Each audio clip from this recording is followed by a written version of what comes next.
고장로님도 찔리고 나도 찔리고 다 찔려야죠.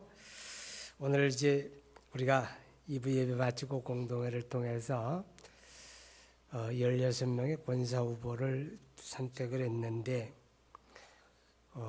우리 교회 등록하시고 20년이 넘은 사람들 중에서 그리고 이제 70세를 넘지 않고 그리고 다음번 투표를 하게 되면 60세 커트라인에 걸려서 해당이 안 되는 사람들, 쉽게 말하면 그냥 정상적으로는 기회가 없는 사람들, 그분들을 권사로 세우자 그렇게 의논을 했습니다. 그리고 이제 이분들이 과연 주일 예배를 잘 드리고 있는가, 또 봉사를 하고 있는가, 11조를 제대로 하고 있는가 살펴보니까 다들 잘해요. 잘하는데 11조를 한두 분 잘못하시더라고. 나머지는 다 잘하시고. 본인들에게 물었어요. 하실 거냐고. 하겠습니다. 약속을 받고 그리고 이제 추천을 하게 되었습니다. 여러분들의 선한 마음으로 잘 협력을 해주셔서 감사드리고, 여기서 훨씬 지나버린 사람들이 있어요. 우리 교회 초기부터 함께했던 박신자 집사님, 또 우리가 강동으로 이사와서 또 2기에 등록을 해주신 우리 서경순 집사님, 사실 또 은정의 집사님, 이런 분들은 20년이 훨씬 지났지만 어떤 분은 나이가 80대가 됐고, 우리 서경순 집사님 같은 분은 나보다 1살 정도 위로 보여요, 얼굴은. 그런데 벌써 76세인가 그렇게 되셨더라고요. 그래서 추천을 하지 못했습니다. 그러나 꼭 그 명칭을 가져서가 아니라 그들의 아름다운 삶이 하나님 앞에 아름답게 기억이 될 거라고 생각을 합니다. 좋은 일꾼 되시기를 바라는 마음으로 또 나 자신이 좋은 일꾼이었는가 그런 생각을 해보려고 합니다. 우리 고장로님이 사실 잘못 전달한 게 있어요. 제가 내년도에 이제 학교에 사역을 사임을 했습니다. 안양대학교 신학대학원 연구교수인데 계약직인데 내년 2월까지가 계약이 만기예요. 그래서 4개월 전에 계약갱신을 해야 돼요. 그래서 이제 올해 10월 달에 내년도 계약을 할 거냐. 학교에 이제 그 교무지원과에서 서류가 왔더라고요. 그래서 제가 서류를 안 냈어요. 안 냈더니만 전화가 왔어요. 어떻게 하실 거냐. 그래서 안 할 거라고. 깜짝 놀래요. 왜 안 하냐고. 여러분 아시겠지만 대학에요, 연구교수직이라고 하는 건 말하자면 이제 겸임교수 같은 거예요. 제가 이제 교육과학부에는 조교수로 보고가 돼 있거든요. 그런데 그거 한 사람 뽑는다 그러면요, 서류가 20-30통 들어와요. 서류가. 이력서 들어오는 것만. 뭐 이력서만 들어옵니까? 연구 논문 다 들어오고. 그래가지고 심사를 거쳐서 그 하나 뽑는데. 근데 그러니까 아직 임기가 남았는데 안 하겠다 그러니까 깜짝 놀라는 거지. 제가 안 한다 그랬어요. 왜 안 하냐? 내년은 전도하자고 달달 볶으려고 하는 게 아니고요. 저는 이제 전도하자 소리 안 할 거예요. 뭐 하자고 해서 하면 그 무슨 재미가 있어요. 그죠? 알아서 해야 가상이 있죠. 그죠? 저는 그냥 목회에 전념하려고 그래요. 목회에. 앞으로 이제 목회에만 착실하게 전념을 좀 해야 되겠다. 그래서 학교 이제 교수직 사임을 하기로 결정을 했습니다. 자, 일꾼입니까? 그리스도인의 부르심은 이중적이라는 말 들어보셨죠? 내가 그리스도인으로 부름을 받았고 동시에 일꾼으로 부름을 받은 것입니다. 그러니까 그리스도인이라고 하는 이름은 동전의 양면처럼 동시에 일꾼이란 뜻이죠. 그래서 마태복음 20장에 보게 되면 예수님께서 비유로 하신 말씀 가운데 포도원의 부름을 받는 품꾼의 비유가 나옵니다. 이른 새벽부터 거리와 시내로 나가서 사람들을 만나는 대로 당신 오늘 나의 포도원에 들어가 일하시오. 이렇게 이제 불러들이기를 정오가 지나서 오후에 해가 저물어가는 시각까지 만나는 대로 포도원에 불러들이더라. 포도원에 소풍 가자고 와서 놀으라고 구경하라고 부른 거 아니죠. 일하라고 부른 겁니다. 그러니까 우리는 하나님의 포도원에 일꾼으로 부름을 받은 줄로 깨달을 수 있기를 바랍니다. 자, 오늘 1절의 말씀을 보게 되면 우리가 하나님과 함께 일하는 자로서 너희를 권하노니 하나님의 은혜를 헛되이 받지 말라 그랬어요. 하나님의 은혜를 헛되이 받지 말라 하는 이 말 속에는 여러 가지가 있는데 일꾼으로 살아라 그 말이죠. 우리를 일꾼으로 부르셨는데 일꾼이 일하지 아니해서는 안 된다 그 말이잖아요. 그렇죠? 여러분, 우리가 교회에 어떤 직분을 받는 것도 중요하지만 더 중요한 건 일꾼이 되는 게 중요한 거고, 또 내가 직분을 받지 않았다고 할지라도 기본적으로 내가 받은 은사와 믿음 안에서 내가 어떻게 하나님 앞에 일꾼으로 사느냐, 그게 중요한 거예요. 그죠? 그게 중요하다 그 말이죠. 어저께 우리 남전도회가 등산을 갔어요. 사실 토요일 날 교회가 무슨 행사한다 그러면 저는 굉장히 부담스러워요. 왜냐, 주일 준비가 바쁘잖아요. 그래도 이제 갔다가 오는데 또 길이 좀 막히더라고요. 그래서 와서 이제 5시에 우리 서울 동로의 장로연합회가 우리 교회에서 모였어요. 올해 또 우리 이경희 장로님이 지금 회장을 맡았거든요. 그러니까 제가 또 잘 도와드려야 된단 말이에요. 장로연합회 모여서 제가 이제 설교를 하는데 제가 그런 이야기 했어요. 설교 중에 무슨 이야기 했느냐, 여러분 보니까 살아온 날보다 살아갈 날이 전부 다 짧은 분들이다. 요만큼밖에 안 남았어. 그리고 솔직히 말해서 살아간다고 하는 게 어느 단계를 지나버리면 흘러가는 세월에 그냥 나를 맡기는 거지 살아가는 건 아니다 그 말이죠. 그렇잖아요. 그러면 우리가 하나님 앞에 일할 수 있는 시간은 더 짧다는 거지요.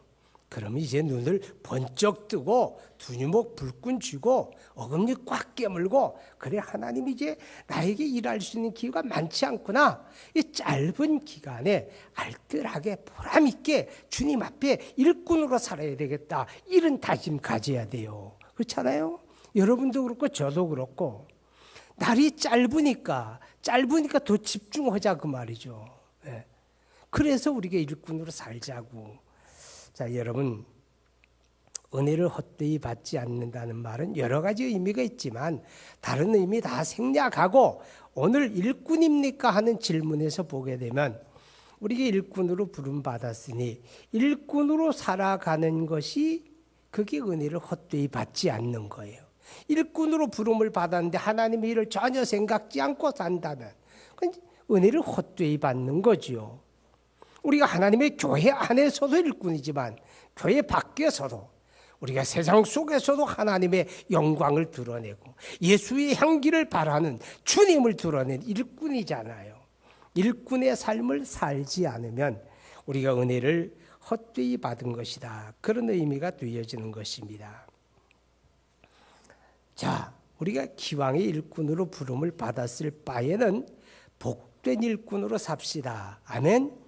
복된 일꾼이 뭐예요? 하나님이 나를 기뻐할 수 있는 일꾼, 하나님이 나를 기억해 주실 수 있는 일꾼, 하나님이 복을 주실 수 있는 그런 일꾼이 좀 돼보자, 그런 뜻이잖아요. 기왕이 할 거면, 기왕의 일꾼이라면 복된 일꾼으로 살자 하는 겁니다. 무엇이 복된 일꾼입니까? 2절에 보게 되면 내가 은혜 베풀 때에 너에게 듣고 구원의 날에 너를 도왔다 하셨으니 보라 지금은 은혜 받을 만한 때요, 보라 지금은 구원의 날이로다. 이게 무슨 말이에요? 지금은 구원의 날이고 지금은 은혜의 때라는 거예요. 이 말의 의미는 하나님이 그리스도 안에서 이 생명의 복음이 전파되어지도록 문을 열어놓고 계시는 기간이다, 그런 뜻입니다.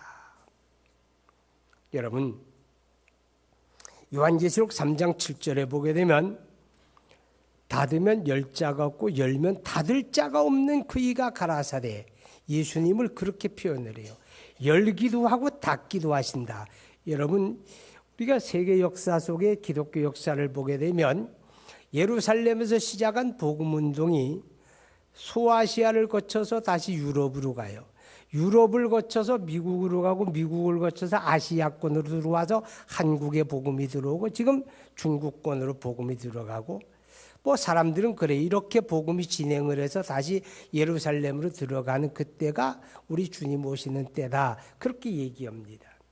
그런데요, 한 가지 중요한 거는 항상 복음 전도의 문이 모든 민족에게 열려 있는 게 아니라는 거죠. 어느 때에는 강하게 닫혀 있다가 어느 때는 활짝 열려지는 거예요. 지금은 무슬림권이 강하게 닫혀 있지만 하나님의 섭리 속에 언젠가는 열려질 겁니다. 중국에 강하게 닫혀 있다가 지금은 활짝 열려집니다. 여러분 아세요? 중국의 크리스찬 인구가 1억 5천 명이 넘는다고 그래요. 1억 5천 명, 우리 대한민국 인구보다도 몇 배가 많잖아요. 그렇게 급속도로 복음이 전파됩니다. 닫혔다가 열리는 거예요. 그런데 유럽을 보세요. 일찍 복음을 받은 그 나라가 한때는 복음이 활짝 꽃피었던 지역인데 지금은 닫혀지니까. 닫혀지면 다시 복음운동이 일어나질 않아요. 복음의 불꽃이 피어오르질 않는단 말이죠. 그 지역에도 뜨거운 열정을 가진 하나님의 일꾼들이 있는데 안 되는 거예요. 안 된다고. 왜냐? 닫으면 열자가 없는 거예요. 우리 대한민국도 마찬가지예요.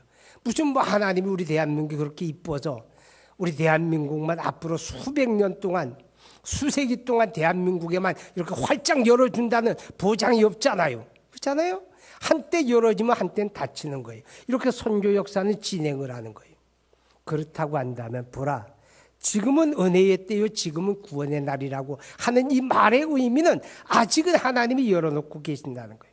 아직은 복음이 전파되도록 하나님이 열어놓으시고 그리고 그의 성령을 통해서 역사하시는 기간이다. 그런 의미입니다. 다시 말하면 아직은 우리가 이 복음을 위해서 헌신할 수 있는 기회를 하나님이 주고 계신다. 깨달아지면 아멘합니다. 아직은 하나님이 우리로 하여금 그리스도의 복음을 전파할 수 있는 기회를 우리에게 주고 계시는 기간이다. 이렇게 우리는 고백을 할 수 있어요. 어떤 사람이 복된 일꾼입니까? 바로 이 생명의 복음을 우리가 전파하는 일에 헌신하는 사람들, 그들이 바로 복된 일꾼입니다. 여러분 모두가 다 그런 복된 일꾼이 될 수가 있는 거예요.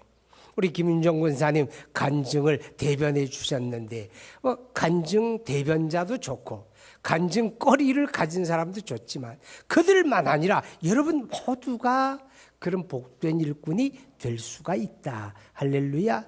뭐가 필요합니까? 관심만 있으면 되는 거예요. 사실 우리가요, 우리 이웃에 대해 너무 무관심해요. 모이면 어떻게 모입니까? 권사님 우리 집에 놀러와, 아무 권사님 놀러와.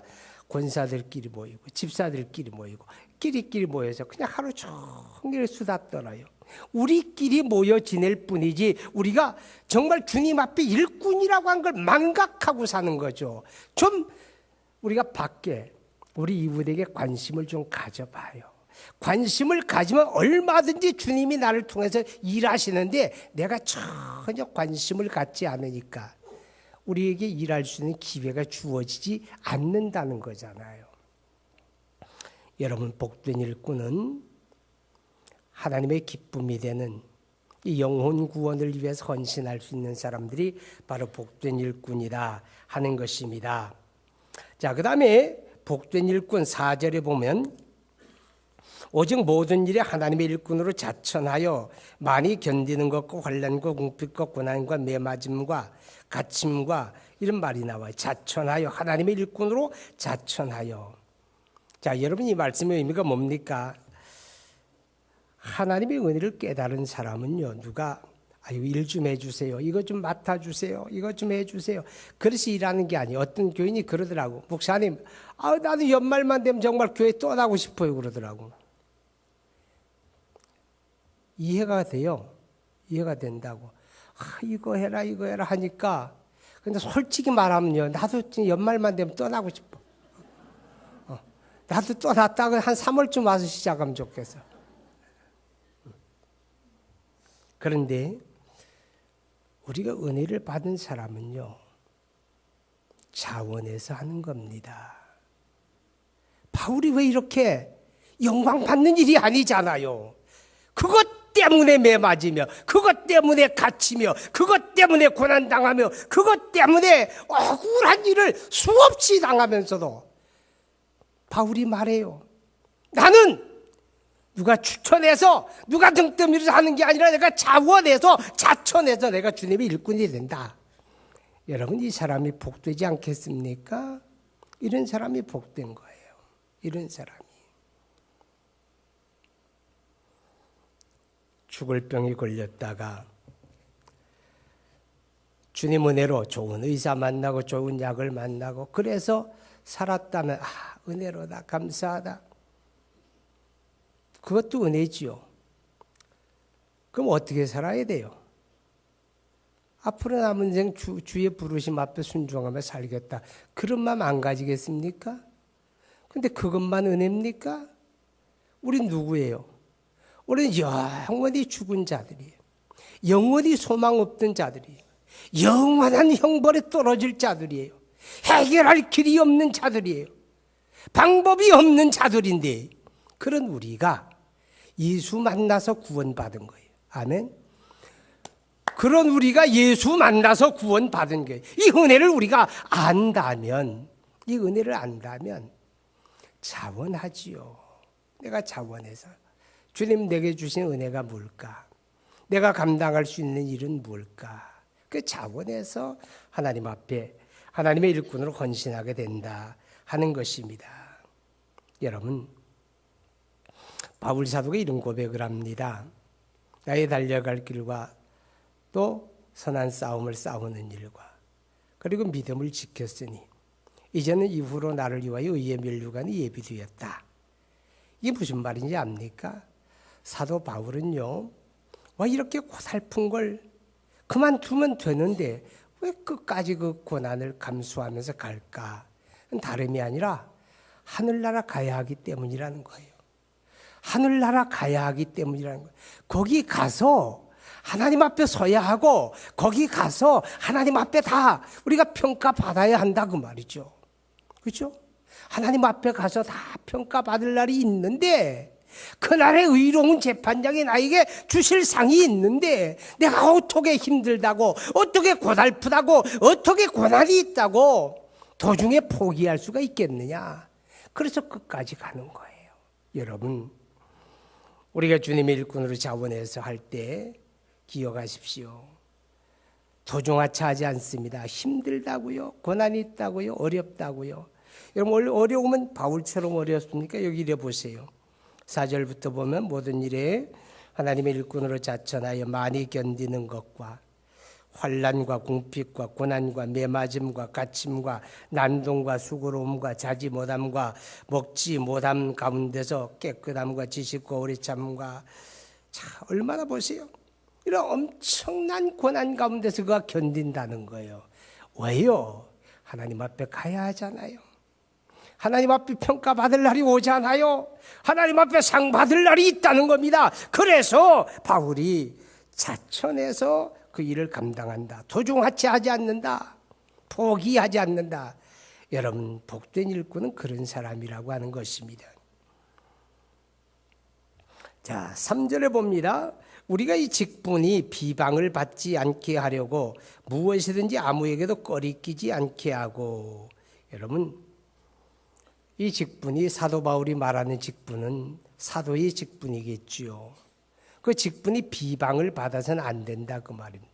에이구, 목사가 웃겨. 목사가 저기 뭐야? 비방받는 거예요. 하나님의 영광 가리는 거예요. 그렇잖아요? 복음의 길을 막아서는 거예요. 그래서는 안 된다는 겁니다. 그래서는 안 된다는 거예요. 왜 비방을 받습니까? 왜 거리낌이 됩니까? 왜 거리낌이 됩니까? 직분은 받았는데 일꾼은 안 되었기 때문에, 자리는 맡았는데 헌신은 안 하기 때문에, 일꾼이란 이름은 있는데 일꾼으로 헌신해야 하는데 일은 하지 않으니까 거리낌이 된다. 그런 말이에요.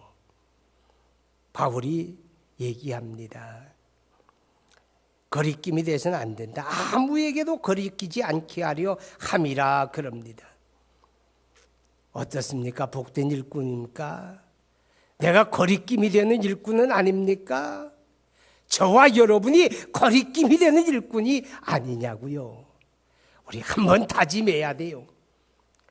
나 때문에 다른 사람이 격려가 되고 힘을 얻고 용기를 얻고 나도 저분처럼 돼야지, 그런 마음을 가져야 하잖아요. 에이, 부처래. 이렇게 생각할 수 있다면 나는 거리끼는 자입니다. 왜 직분을 맡았는데 다른 사람에게 걸림돌이 될까요? 거리낀다는 말은 걸림돌이란 뜻이에요. 이런 이유가 있잖아요. 입만 열면 감사, 입만 열면 찬양, 입만 열면 격려, 입만 열면 칭찬. 그런데 그 사람이 걸림돌이 될까요? 안 되겠지요. 반대니까 불평하고 원망하고, 그러니까 걸림돌이 되는 거예요.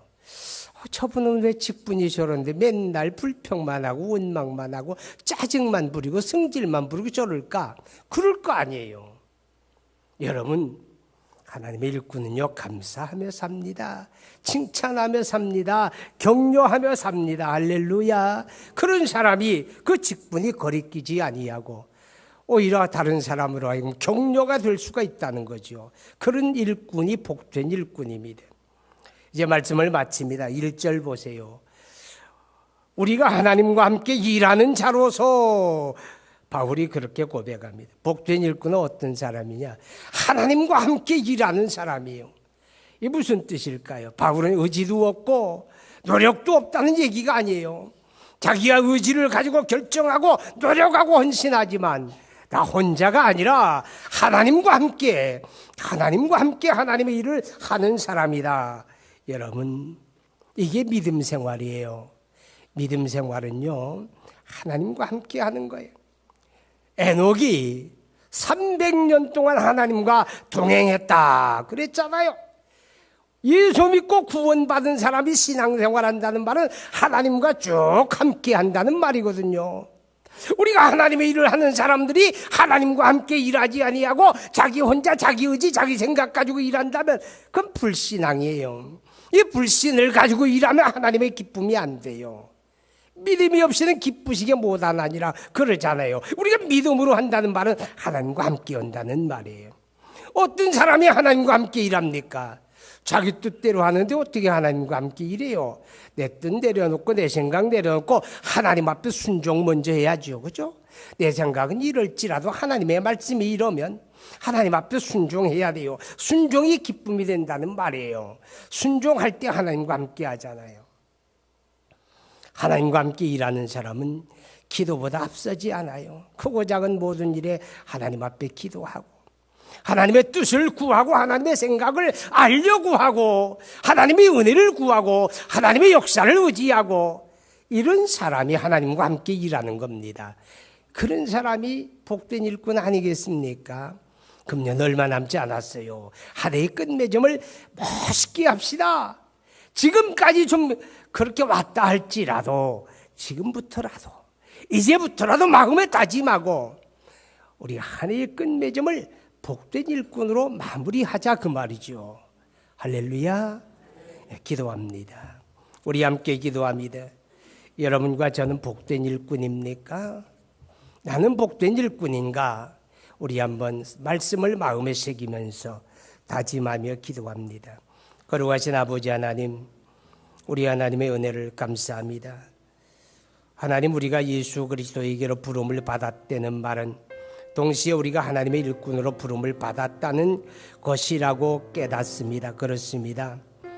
우리가 하나님의 교회 직분을 받는 것도 중요하지만 하나님 그 직분이 아니라고 할지라도 내 자신이 주님의 일꾼으로 고백하고 의식하고 우리가 주님의 일꾼으로 가정에서 살고 우리 사회에서 주님의 일꾼으로 살고 하나님의 교회에서 주님의 일꾼으로 살아가는 그런 복된 하나님의 사람들 되어지기를 원합니다.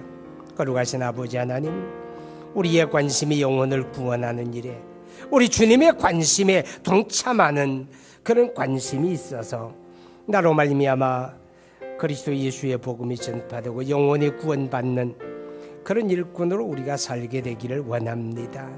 하나님 아버지, 하나님의 만극한 은혜를 알기에 누가 말하지 않아도 내가 할 수 있는 일을 스스로 찾아하며 감사함으로 그 일을 감당하는 복된 일꾼들 되어지게 되기 바랍니다. 우리가 하나님 앞에 서야 하고 우리 신앙과 삶에 대해서 하나님으로부터 평가받는 날이 분명히 오는데 우리가 그날에 받을 영광과 하늘의 상을 바라보며 힘들고 어렵다고 해서 도중하차하지 아니하고 끝까지 우리의 달려갈 길을 감당하며 선한 싸움을 싸우며 믿음을 지키는 그런 하나님의 일꾼들 되어지기를 간절히 원합니다. 하나님, 내가 걸림돌이 되고 있지는 않습니까? 하나님의 나로 말미암아 더 많은 사람들이 참으로 신앙의 격려를 얻으며 참으로 용기를 얻으며 희망을 가지며 본받고 싶어하는 그런 좋은 일꾼, 모델이 된 일꾼들 되어지므로 우리가 참으로 복된 일꾼 되어지게 되기를 원하며 우리가 모든 주님의 일을 감당할 때 우리 주님과 동행하며 우리 주님과 함께하는 그런 일꾼 되기를 원합니다. 오늘 우리 사교구 하나님 앞에 전도 감사 예배드립니다. 교구장님으로부터 모든 반장부, 역장, 모든 교구원들이 한결같이 한 해 동안 잘 감당했음을 감사하며 하나님 아버지, 우리가 맞이하는 새해에 더 좋은 열매를 맺는 우리 사교구 되기를 간절히 원합니다. 하나님 아버지, 하나님 앞에 감사임을 드리는 손길이 있습니다. 귀한 예물 연락해 주십시오. 드리는 그 손길 위에 하나님의 거룩한 언약을 따라 복 주시되 하나님의 하늘에 신령한 것, 이 땅에 풍성한 것으로 복 내려 주시고 우리 사교구 모든 주님의 일꾼들이 다 복된 일꾼 되게 하여 주옵소서. 예수님 이름으로 기도하옵나이다. 아멘.